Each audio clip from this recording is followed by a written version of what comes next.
Strong condemnation has poured in over Israel's aggressive targeting of the Sumud Flotilla activists, who were carrying vital relief supplies from across the globe for the beleaguered Palestinians in Gaza. Pakistan, too, has voiced its sharpest rebuke to this incident. This event has unfolded at a time when Gaza is already enduring the brutal worst of a decades long siege, relentless bombardment, and an unprecedented civilian catastrophe. Gaza, where approximately 2.2 million people reside, most of whom have become displaced, has long been subjected to Israeli oppression, due to which a severe shortage of food, clean water, medicines, and fuel has emerged. International observers and human rights organizations describe this siege as collective punishment, while Israel calls it a security necessity. According to reports, Israeli forces not only detained the relief workers of the flotilla, but also allegedly subjected them to psychological and physical torture. Some reports claim they were subjected to electric shocks, resulting in dozens sustaining rib injuries and acute breathing difficulties. The humiliation did not end there. Israeli National Security Minister Itamar Ben-Gvir uploaded a video on social media showing flotilla activists forced onto their knees with hands tied behind their backs and foreheads pressed to the ground. The minister can be heard declaring that this is the inevitable consequence of supporting terrorists. Saad Idi, son of Faisal Idi, the spirit behind the Idi Foundation, is also among those detained, which has made the issue even more sensitive and prominent in Pakistan. Reports further reveal that the Israeli army used tear gas and rubber bullets during the assault on the flotilla, which comprised volunteers from over 44 countries. This aid convoy was transporting food and essential supplies for Gaza stricken civilians when it was intercepted in international waters. This only strengthens the conviction that the operation against the Sumud flotilla aimed not merely to block humanitarian aid but also to silence global awareness of the worsening humanitarian crisis in Gaza. At the international level, the incident has triggered widespread outrage. Yet the United States, heavily influenced by the Israeli lobby, has imposed sanctions on four activists connected to the flotilla. The U.S. Treasury Department alleged that the flotilla was prepared to reach Gaza in support of Hamas. However, no clear and public evidence was presented in support of this allegation.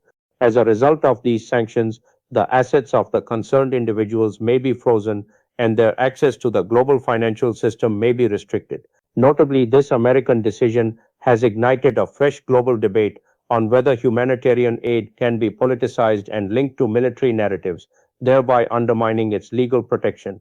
Human rights defenders contend that such measures amount to the criminalization of compassion itself. The situation in Gaza remains dire.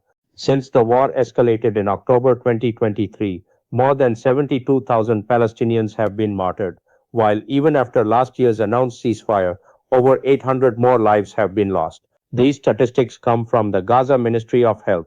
Flotilla supporters insist their mission is not to back any political faction, but solely to deliver life saving aid and expose the grim reality of the siege to the world. They argue that Israeli actions, combined with US sanctions, represent a coordinated effort to bury this narrative.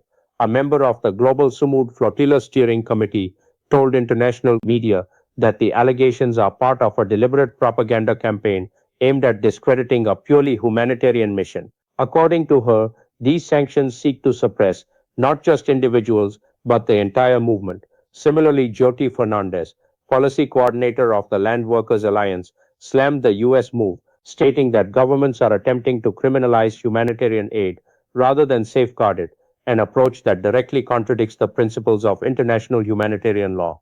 The U.S. Treasury Department further claimed that the flotilla organization is linked to the Popular Conference for Palestinians Abroad and allegedly receives financial support from Hamas. However, no clear and public evidence was presented in support of this allegation. On the other hand, Israeli authorities maintain that these actions are necessary for its national security, but stopping and attacking humanitarian aid ships in international waters is a violation of international law. This is not the first time that flotilla missions have been targeted. In 2010, during Israeli action on the Turkish ship Mavi Marmara, 10 activists were killed, after which there was strong global reaction, and even after that, in different periods, flotilla missions have been stopped. At the international level, several countries have condemned the recent action, including Turkey, Spain, Jordan, Pakistan, Bangladesh, Brazil, Indonesia, Colombia, and Libya. The Palestinian Ministry of Foreign Affairs has termed this action as piracy at sea, saying that this move is an attempt to hide the alleged genocide and hunger crisis ongoing in Gaza. Irish Member of Parliament Paul Murphy described the US sanctions as backing Israeli policy through American power, saying that it is extremely concerning that humanitarian aid is being linked to terrorism. UN special representatives and other international observers have also expressed deep concern over this situation.